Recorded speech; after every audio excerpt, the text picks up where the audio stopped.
If your goal was to have a bright future, and you set out on this long and dangerous journey to reach this bright future, just to stop halfway and fall into depravity, what would you do? Would you take up your sword or whatever you possibly could to fight for this bright future, even though from other outlookers and onlookers from your situation you look evil? Would you continue to fight for this bright future you set out to accomplish? That is the moral, or the main theme, or the way this chapter was depicted in this chapter of Magi. So, with the main question when it comes to this chapter, is it truly bad to fall into depravity? Like, is it really that bad? That is the question we have to wonder. Because with this chapter, Aladdin is questioning, like, is it truly bad to fall now? Like, I mean, the main threat is gone.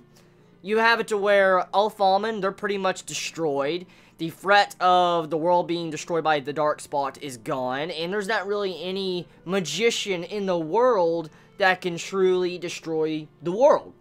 And the only ones left is, you know, the Magis we know of, but they're not really that evil. So the question is like, is it truly that bad to want to stop people from falling? That's the question. And Aladdin is kind of conflicted with this chapter, because in this situation, he's wondering, do I have a purpose? That's kind of what he's trying to figure out right now, because his entire goal and objective through majority of the series, or almost since the beginning of the series, was to stop this dark spot from coming through this guy, destroying the entire world. We found out, you know, the backstory about 50 chapters ago, or less than that, probably 30 chapters ago, and then all sorts of other things have been happening. I mean, the evil Magi has been destroyed, Al-Falman has been demolished, and I mean, what is there to really do? I mean, even Judar, he's gone. So, any source of anybody that could cause a dark spot is gone. So, is it truly have a purpose to stop people from falling into the Black Rook? Is it truly a bad thing? And that, it makes you start thinking, because, I mean, the entire goal of what Aladdin set out to accomplish is kind of gone. Like, he finally accomplished it. There's really no reason for him to continue fighting. The only thing he needs to do now is just fix Alibaba and get him to become king. That's it. So his entire enemies that could possibly destroy the entire world, and his entire purpose for existing is over. So that makes us wonder. It makes me wonder, what's next? I mean, obviously, this war is going to go on, and something's going to happen between Hakuryu and his brother. I mean, one of them's going to die, one of them, they both might die, one of them might live, you know, or they both might live. We don't have any idea. But besides the war, that's obvious, and probably Aladdin trying to hunt down a way to bring back Alibaba, there's not really much left besides crowning him king. So what is next in the journey of Magi after this, you know, very quiet and sad chapter that makes you start thinking?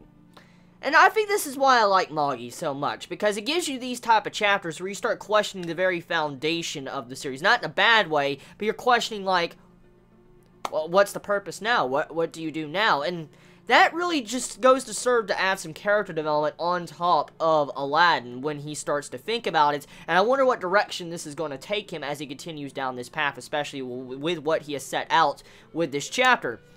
And I wonder if Aladdin can stop his brother, Hakuryu, and Colleen from fighting. I wonder if he can actually stop that, because if that fight does go down, one of them will die. It's very obvious. But there is a wild card in these recent chapters, this chapter and the last chapter at the ending. The wild card is that female that was introduced, that female character that was introduced at the end of last chapter, that looks oddly similar to Hakuryu's mother. Besides the white hair stripe on the head, that character looks oddly similar in shape and form like Hakuryu's mother. So, I wonder if that is her. That's the only way I could say that Al-Falman could possibly still be around.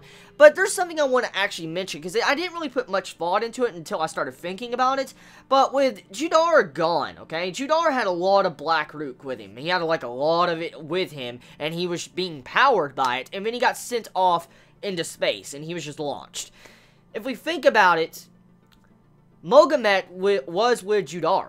Mogamet was. And if we think back around, you know, early times, like, around chapter 180, 190, somewhere around in there, we know Mogamet, he kind of sacrificed himself. He walked into the Black Rook, and when he tasked Aladdin with one day trying to figure out how he could turn Black Rook that's already been too far gone back into the flow, the natural flow.